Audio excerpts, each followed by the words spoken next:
Habang nagbi-video call si Leah at Wilfred, masayang inimbitahan ni Leah ang ama sa kanyang birthday party. Halata sa mukha ni Wilfred ang tuwa, sabik na makita niya muli ang kanyang anak. Ngunit sa likod ng mga ngiting iyon, may isang taong tahimik na nagbabalak ng kasamaan, si Dennis. Palihim niyang nilagyan ng hidden camera ang kwarto ni Leah. Gabi-gabi, pinapanood niya ang bawat kilos nito. Parang demonyong nagkukubli sa dilim, at nang malaman niyang pupunta si Wilfred sa kaarawan ng anak, agad siyang gumawa ng paraan para hadlangan ito.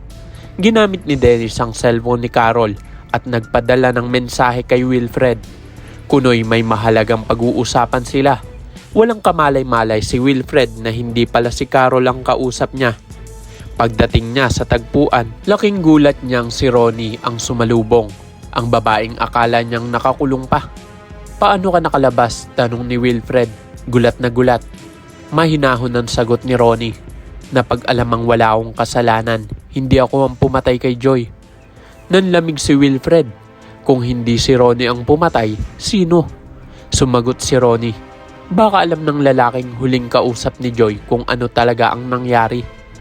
Doon nagsimulang magduda si Wilfred. Agad niyang pinasiyasat sa isang private investigator kung sino ang lalaking tinutukoy ni Ronnie. Ngunit pag uwi niya, tapos na ang party ni Leah. Galit na sinalubong siya ni Carol. "Alam mo ba kung bakit ka nawala sa birthday ng anak mo? Kasi busy ka sa kabit mong si Ronnie," sigaw nito. Hindi nakasagot si Wilfred. Hindi niya alam na si Dennis pala ang nagsimula ng lahat ng gulong ito.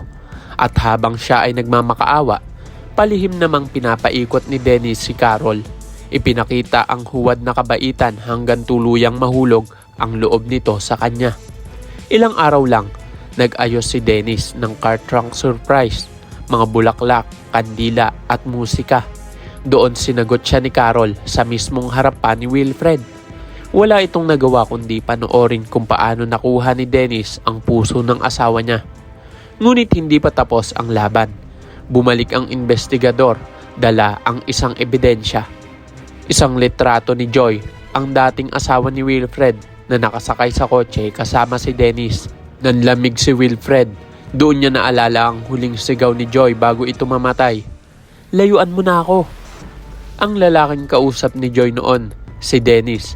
Siya ang tunay na pumatay. Ngayong alam na ni Wilfred na nasa panganib si Carol, kinabukasan dinala niya ang litrato kay Carol. Pagtingin ni Carol sa larawan, napaiyak siya. "Si Joy?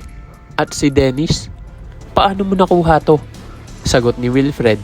Yan ang katotohanan na matagal niyang tinatago. Nang sandaling iyon, gumuho ang mundo ni Carol. Ang lalaking inakala niyang tapat, siya palang mamamatay tao. At habang nakaupo sa dilim, hawak ni Wilfred ang larawan, marahan niyang bumulong. Hindi na muling may mabibiktima pa si Dennis. Ngunit tandaan mo, hindi pa ito ang katapusan. Kaya naman sa iyong palagay, tama lang ba ang ginawa ni Wilfred na bigyan ng babala si Carol na mag-ingat kay Dennis? Kung oo ang iyong sagot ay pakiclick naman ng like at subscribe button. Maaari ka rin mag-iwan ng komento dyan sa ibaba para sa iyong mga saloobin at suwestyon. Maraming salamat sa iyong panonood.